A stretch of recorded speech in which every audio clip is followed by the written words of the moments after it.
What is going on, gut health warriors, and welcome back to another episode of the Colitis Scope. This podcast is dedicated to you, the listener. Now, in today's video, I do want to talk about the role of nitric oxide. I think this is a very cool subject, which we have dived into before. We had a previous episode, probably about a year back or so, but I do want to hit on this topic again because there are a lot of health benefits.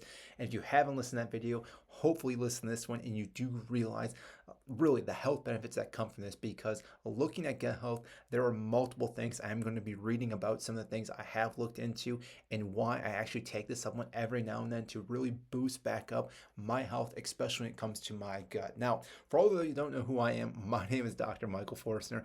Been dealing with ulcerative colitis for 8+ years now, have gone all over the place trying to figure out things that have helped me. So each and every episode, I'm looking at things that can help you, the viewer, because each and every one is different. So what has possibly worked for me may not work for you, but at least you're getting the information and understand there are different options that you can go down and test for yourself. And that's why I always tell people, you do want to see how all these things work for you. Now, granted, once you do find the right things that heal your gut up and also help your overall health, stick with that. And yes, there are plenty of different things you can do. So again, I may not hit on all those different topics, but obviously we want to hit on different ones each and every episode. So if you are new to this, I greatly appreciate it if you do subscribe, like this, share it with other people. It really does help grow this channel and get to more and more people such as yourself. So the role of nitric oxide in gut health, the benefits for ulcerative colitis and beyond. So again, I'm always looking at different ways to help anyone with ulcerative colitis such as myself. But when you are looking at the gut health,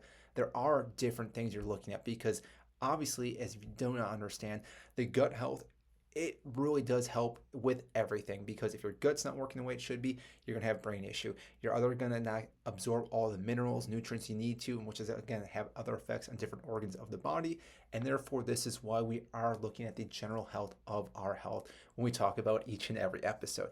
So a brief definition of nitric oxide, though, or NO, so depending if I do talk about that, is a production from L-arginine via nitric oxide synthesis, and its general role in the body, especially in blood flow regulation, immune function, and cellular signaling. So again, we're already diving into this deep hole on nitric oxide. Now, gut health and ulcerative colitis with it, though. So introducing ulcerative colitis as a chronic inflammatory bowel disease, IBD, if you did not know, described its symptoms: diarrhea, abdominal pain, fatigue, blood, all these things. And again, everyone's always different. And this again is inflammation in the large colon. Now, if you're looking at Crohn's disease, you're looking at the small intestines and so on and so forth with other autoimmune diseases. So again, when I do talk about this, we are looking at the large intestines, but your entire blood system goes to each and every place. So again, if I say large intestines, still think about the small intestines, still think about the liver, the gallbladder, all these other different organs in your body, because they are still looking at that. Now, nitric oxide in the gastrointestinal tract, discussing how the NO production in the gut by epithelial cells and other types of cells. This highlights the regulatory vascular system and how blood flow actually really does help our system, because not only do we get more nutrients via our blood system, but it also helps get a lot of the toxins out as well, and does help with motility.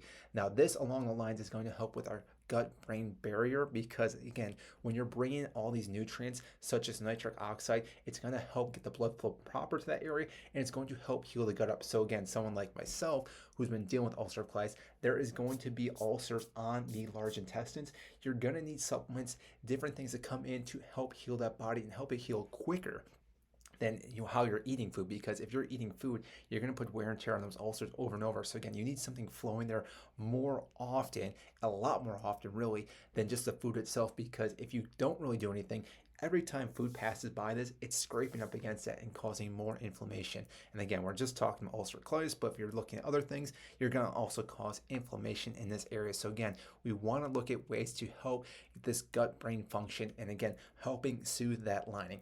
Now, on top of that, we did mention just before, it does help with gut motility. So nitric oxide helps regulate the movement of food and waste through the intestines.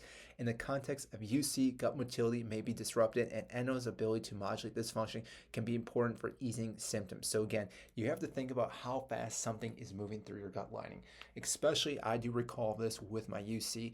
When I was in a massive flare-up, things just went right through, just to be honest with you. And therefore, again, you're constantly going to the bathroom over and over and over. So you do want to find ways to slow that down. Now, obviously, fiber is another great way to do that, but nitric oxide is a different way to do that as well, because sometimes if you have too much fiber, that is also going to be very harsh on those ulcers as well. So therefore, this could possibly be a different substitute for yourself to looking at helping healing that gut. Now, again, gut motility is very important just for anyone, because if it's moving too fast, you're going to the bathroom too much. If it's moving too slow, you're going to cause obstruction as well. So again, just in general, gut motility is very important. We could probably have a whole episode on that as well, but that's why NO helps with that as well. Now, nitric oxide's dual role in inflammation, this is also important as well. So nitric oxide has a complex relationship with inflammation.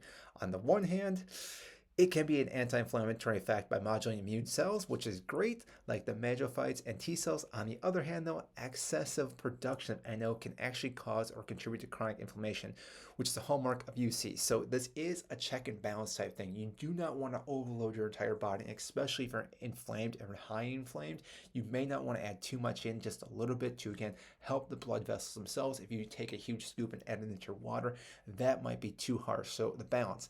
Discussing how the body needs to maintain a balance in nitric oxide production. In UC, dysregulated NO production may worsen inflammation, like I just said, but restoring the balance could potentially help manage the symptoms. So again, once you do this check and balance, and this is where you do want to be writing down how much you're taking, so that way you can track what you're doing. And then I've talked about this before, diaries and tracking what you're doing, because you will then understand what's actually happening each and every day while you eat your food, consume your food, your supplements, everything else, your diet, exercise, sleep, because you're going to see how everything is fluctuating. If you do not keep track of it, it's very difficult to know which things are actually causing what. So therefore, again, writing that down makes a huge difference with that. Now, research on this, yes, there is some research that has been done, but there still needs to be more done. It's almost like everything when it comes to UC and all these other types of alternative medications, I'll say, because yes, there are certain studies, but you have to realize that you also have to get the people with these issues getting on board, taking this, and also not taking their medication, which comes to be very difficult. So there isn't always a whole lot of research when it comes to this, but what we are seeing, again, there is the potential of really helping out. So there has been, again, some studies you can obviously Google search and see how this has helped. Like I said, for myself, I know this did play a big role because I started adding it in. And again, I wasn't dousing these big amounts of scoops into my smoothies or anything, just small amounts. And then eventually I did add up more and more because, again, I did not want to cause too much inflammation, as I said earlier. But really, the nitric oxide and mucosal healing is also a big role that you want to look at, because NO plays a huge role in the healing the damaged tissues, like we said. So in UC, mucosal damage, inflammation, ulcers on the intestine lining can cause exacerbation. So the NO may have a role in promoting tissue repair, like I said earlier, and regeneration. So I was looking at possibly how I was going to repair my gut lining, because when you do start repairing that, especially the large intestines, you're actually able to absorb the water better. Your food is actually being absorbed the way it should be, especially in the small intestines, and therefore, again, you're breaking your food down completely and getting all the nutrients you were supposed to get. Because if you're not breaking it down properly, you're not getting the calorie intake, you're not getting everything you need from that food, and therefore, again, you're going to start losing weight, which I did quite quickly, I'll say. I think about 35, 40 pounds in about a span of like 2-3 weeks. So again, this is something you always want to make sure you're tracking, that you aren't losing weight during a high inflammation. So this is where something else that, again, can help possibly soothe your gut lining, which, again, you do want to look at different ways. And NO is not the only way. There's obviously other ways, aloe vera being another one, and the list goes on and on. So again, do your research on this. But like I said, nitric oxide is definitely another way to help you out. And again, this is just looking at UC. If you're having other types of issues such as neuropathy, diabetes, anything along those lines, you want to look at your blood flow as well, because if you're not getting the proper blood flow down the extremities, that's going to be a huge issue. So that by itself, we could have a whole discussion on that and how nitric oxide helps people with that. But overall, you do want to make sure you are getting the blood flow properly to your organs, and nitric oxide is probably one of the better ways to do that. So I do hope you enjoyed this episode, this video as well. We're going to keep doing every now and then adding videos, probably get more and more the more we have time to do these. So if you do enjoy these, I greatly appreciate if you do make a comment. If you just like the audio, great, we can keep doing the audio as well. Either or, I want to keep making these videos to help you, the viewer, or someone that you know that's been dealing with something like this, because I do understand sometimes if you don't know what you can do for yourself, it seems like you're in a dark place. There's nothing you can do about it. You're just dealing with this issue by yourself. So having maybe this podcast, this video will help you out. So the only other thing I do greatly appreciate though is if you do check out justthrivehealth.com. I have a bottle right here. These are the probiotics I use. So again, you do not have to use these, but if you are looking at using a probiotic, I highly recommend this company. If you use the word colitis at the checkout, you will actually get an additional percentage off when you buy this. And you don't just have to buy their probiotics, you can buy all their other supplements as well. They are a company I truly enjoy. I've gotten great results from them as well. If you check them out, again, use the promo code COLITIS, COLITIS, to get an additional saving. And I greatly appreciate it and helps grow this channel more and more. So that's all I have for you today in this episode. I will see you in the next one.